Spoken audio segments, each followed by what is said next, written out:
नमस्कार। आज बात करते हैं एक ऐसी कंपनी की जो लगभग 80 साल पुरानी है, जगतजीत इंडस्ट्रीज। हाल ही में ये कंपनी एक बड़े संकट में फंसी है और इससे बाहर निकलने के लिए इन्होंने अपनी पूरी की पूरी स्ट्रैटेजी ही बदल दी है। तो चलिए समझते हैं इस जबरदस्त बदलाव की कहानी को। सोचिए, एक कंपनी जो दशकों से बाजार में है, अचानक एक बड़े वित्तीय घाटे में आ जाए तो वो करती क्या है? ये सवाल सिर्फ एक कंपनी का नहीं है, बल्कि ये दिखाता है कि पुरानी कंपनियों को भी आज के जमाने की चुनौतियों का सामना कैसे करना पड़ता है। आइए जगतजीत की इस पूरी योजना को करीब से देखते हैं। देखिए, कोई भी कंपनी अपनी रणनीति यूं ही नहीं बदलती। इसके पीछे कोई ना कोई बड़ी वजह जरूर होती है, और जगतजीत के मामले में ये वजह है एक बहुत ही चुनौतीपूर्ण वित्तीय दौर जिससे कंपनी इस वक्त गुजर रही है। कहानी में ट्विस्ट देखिए। सिर्फ 1 साल के अंदर कंपनी की किस्मत जैसे पूरी तरह से पलट गई। जहां पिछले साल तक सब ठीक था, मुनाफा हो रहा था, वहीं इस साल एक बड़ा वित्तीय संकट सामने आ खड़ा हुआ है। और यह बदलाव इतना तेज था कि इसने मैनेजमेंट को सोचने पर मजबूर कर दिया। और घाटा कितना? पूरा 23.28 करोड़ रुपए का। देखिए, ये सिर्फ एक आंकड़ा नहीं है, ये एक तरह की, आप कह सकते हैं, एक वेकअप कॉल थी, एक सिग्नल कि अब अगर कुछ बड़े और कड़े फैसले नहीं लिए गए तो मामला हाथ से निकल सकता है। ये ग्राफ इस पूरी कहानी को साफ साफ दिखाता है। एक तरफ है पिछले साल का मुनाफा और ठीक उसके बगल में है इस साल का भारी घाटा। मतलब कंपनी प्रॉफिट से सीधे लॉस में चली गई। और यही वो संकट है जिससे बाहर निकलने के लिए एक नई, एक मजबूत रणनीति की जरूरत आन पड़ी। तो ऐसे मुश्किल हालात में कोई कंपनी करती क्या है? हार मान लेती है? नहीं। जगतजीत ने इसका जवाब दिया है एक नई, एक मल्टी डायमेंशनल स्ट्रैटेजी के साथ। यह सिर्फ एक प्लान नहीं, बल्कि भविष्य का एक पूरा रोड मैप है। कंपनी की वापसी का जो रास्ता है वो इन 5 पिलर्स पर टिका है। पहला, प्रीमियम ब्रांड्स पर फोकस। दूसरा, एथेनॉल के साथ बिजनेस को डाइवर्सिफाई करना। तीसरा, ग्लोबल एक्सपोर्ट बढ़ाना।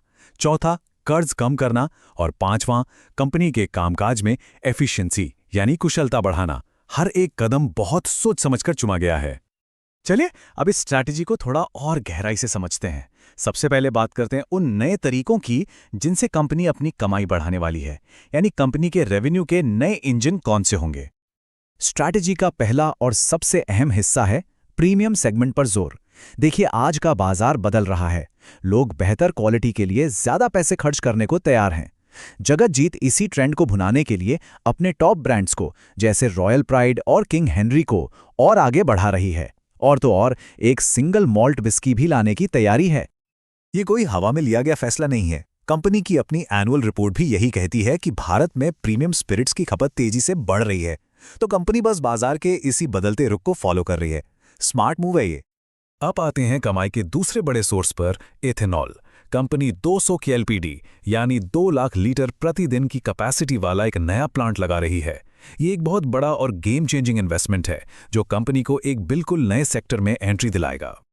और ये कदम बहुत ही स्ट्रेटेजिक है। क्यों? क्योंकि इससे कंपनी की निर्भरता सिर्फ शराब के कारोबार पर कम होगी, मतलब रिस्क कम होगा। और साथ ही ये सरकार की एथेनॉल ब्लेंडिंग पॉलिसी के साथ भी पूरी तरह से अलाइन करता है। तो कह सकते हैं एक तीर से 2 निशाने। कमाई बढ़ाने का तीसरा तरीका है इंटरनेशनल मार्केट। कंपनी अब सिर्फ भारत तक ही सीमित नहीं रहना चाहती। वो नाइजीरिया जैसे नए देशों में अपने ब्रांड्स लॉन्च कर रही है और आने वाले समय में अफ्रीका, एशिया और यूरोप के बाजारों पर भी नजर है। अच्छा, नई कमाई तो ठीक है, लेकिन कंपनी अपने वित्तीय घर को भी दुरुस्त कर रही है। इसका सीधा मतलब है कर्ज का बोझ कम करना और अपने कामकाज को और बेहतर और कुशल बनाना, ताकि जो भी पैसा कमाया जाए वो बर्बाद ना हो। तो अब सवाल यह है कि कर्ज कम कैसे होगा। देखिए, कंपनी के पास कुछ प्राइम रियल एस्टेट प्रॉपर्टीज हैं, जैसे गुरुग्राम में 4 एकड़ की जमीन और दिल्ली के कनॉट प्लेस में भी ऑफिस स्पेस है। प्लान ये है कि इन एसेट्स को बेचा जाएगा और जो पैसा आएगा उससे सीधा कर्ज चुकाया जाएगा। काफी सीधा और असरदार तरीका है ये।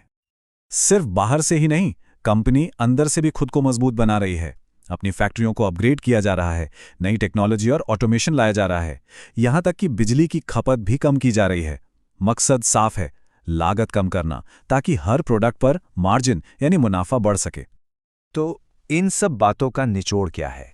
जगतजीत की इस पूरी स्ट्रैटेजी को अगर एक लाइन में समझना हो तो वो क्या होगी?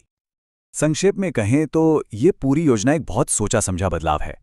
कंपनी ज्यादा मार्जिन वाले प्रोडक्ट्स और नए स्टेबल रेवेन्यू सोर्स की तरफ बढ़ रही है और साथ ही साथ अपनी बैलेंस शीट को भी क्लीन कर रही है। ये सिर्फ घाटे से उभरने की कोशिश नहीं है, बल्कि भविष्य के लिए एक ज्यादा मजबूत और विविध कंपनी बनने का प्लान है। तो प्लान तो तैयार है, ब्लूप्रिंट बिल्कुल साफ है, लेकिन इसका असली इम्तिहान तो अब शुरू होगा। क्या ये रणनीति इस पुरानी कंपनी को फिर से सफलता की राह पर वापस ला पाएगी? कागज पर तो सब अच्छा दिखता है, पर असल परीक्षा तो इसके एग्जीक्यूशन की है।